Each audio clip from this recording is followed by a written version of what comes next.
All right, after autumn. Ask anyone around the area about accuracy. Arctic activities are abundant, astonishing, astounding, and A1 on all accounts. By any and all metrics, a show depicting the mundanity of rural living in a small town in Ontario, Canada should not be appealing to anyone outside of, well, those of us living in small towns in Ontario, Canada. Yet somehow, Letterkenny defied its destiny as a cult classic north of the border to become a bona fide international and cross-cultural cash cow. And it gets even stranger when you consider that the show's origins are even more humble than its small town setting. Everybody has wild stories about their hometown, but nobody who lives outside city limits actually cares about them, especially if those stories are being told through a thick, monotone Canadian accent with deadpan delivery at breakneck speeds. Unless, of course, that monotone Canadian is Jared Keeso. Oh, pitter patter, let's get at her. If you've never heard of a little town called Listowel, Ontario, Canada, well, that's kind of the point. Towns like Listowel don't exactly make a mark on the map, but To be fair. Oh, to be fair. these little communities out in the boonies are the heart and soul of the community. They just don't typically produce comedy legends like Jared Keeso. Keeso struck out on his own to live a not-so-glamorous life in the Canadian acting scene. And he even bagged a few modest roles in TV movies and a bit part in 2014's Godzilla. In between gigs, though, Keeso was doing the same thing everyone else was doing in the early 2010s, wasting his time on Twitter. He and his friends maintained an account called Listy Problems, which posted short, sharp-witted tweets for the hyper-niche audience of Listowel residents. And while that was fun for a while, it didn't take long for the gears to start turning in Keeso's head. In his own words, "We took an embellished look at life in our small town and the problems that may face people there. I was reading back through the tweets one night and thought I could rebrand it and shoot it." From those tweets, a YouTube channel was born. If you're a fan of the show, these videos should be instantly recognizable because they're stylistically identical to the way the show shoots its straight-to-camera intros. They even start with the same text as many of the show's episodes do. There are 5,000 people in Letterkenny. These are their problems. None of these videos ever exceeded 2 minutes in length. They were simple and to the point, and they gained traction fast, which had Keeso considering that maybe this thing had legs. Now, any sane person would look at the old Letterkenny shorts and say, yeah, those are fun, and then move on with their life. These videos were literally tailor-made for the short attention spans fostered by the internet age, but Keeso bet the farm on it anyway. 2 years later, Crave TV ordered 6 half-hour episodes of Letterkenny. Unless you live in the Great White North, you probably don't know that Crave TV is a Canadian streaming service akin to Netflix or Hulu, and it's just awful. Without the resources of other media giants, Crave struggled to gain ground in the streaming wars when it launched in 2014, so they turned their attention to producing original content, and Letterkenny was their first swing. And you greenlit that, Tom?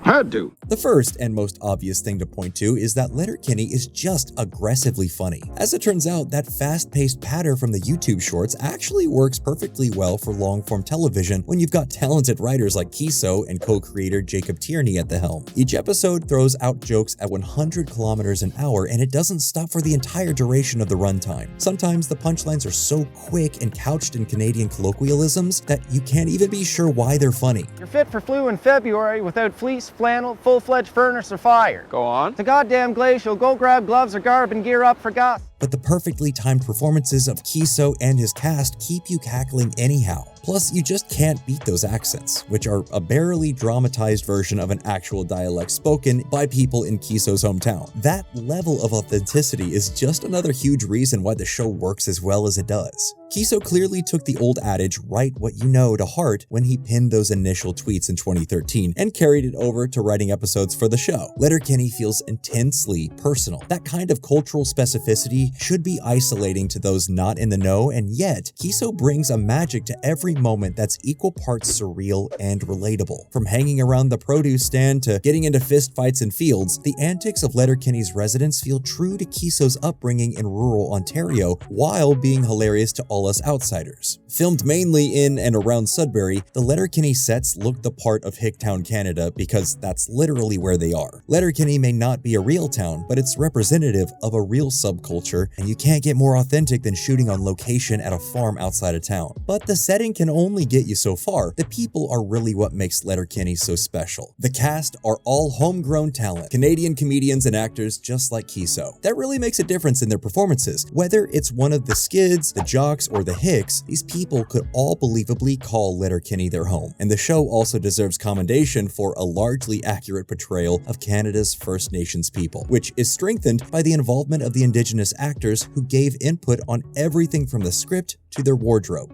All right. Let's go then. Let's do this.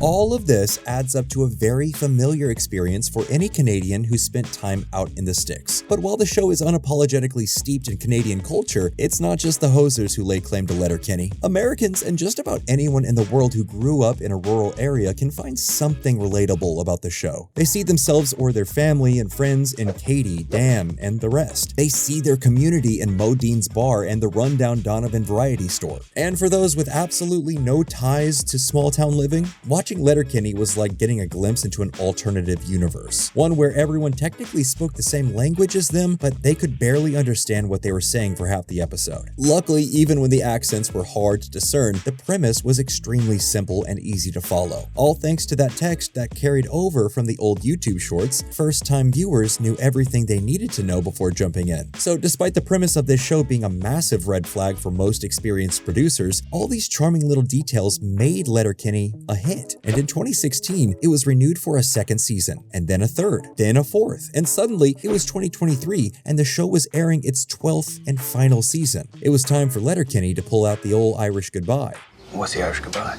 Well, that's when he leaves without saying goodbye to anyone. Also known as the French exit or Houdini. While we appreciate a lot about Letterkenny, what's truly wondrous about it is that throughout its entire 7-year, 81-episode run, the quality remained startlingly consistent. You might expect the bit to grow stale at some point and that the writing team would have to pump the brakes on the quick and quippy dialogue, but the well never ran dry. Fans never got tired of what Kiso and the rest of the creative team had to offer. They were eating up every minute of every season right to the very end. And when they finally reached that end, were they satisfied? That's a hard no. Letterkenny fans were clamoring for more content well before the show came to a close, and the first offshoot of the franchise came all the way back in 2019. Letterkenny was a limited series of animated shorts that aired between the main show's 6th and 7th season. It acted as a sort of prequel origin story that revealed how the main cast became friends as children. It was a bizarre choice for a spin-off, but since Letterkenny itself was a bizarre choice for a TV show, can we even be surprised? This offbeat experiment aired for just 6 episodes, and although not as well received as the main show, Letterkenny was still a welcomed addition to the universe for fans. You had to wear your muddy duck boots in the portable because you seen your friend Brent Barafelt swipe the snot on your indoors.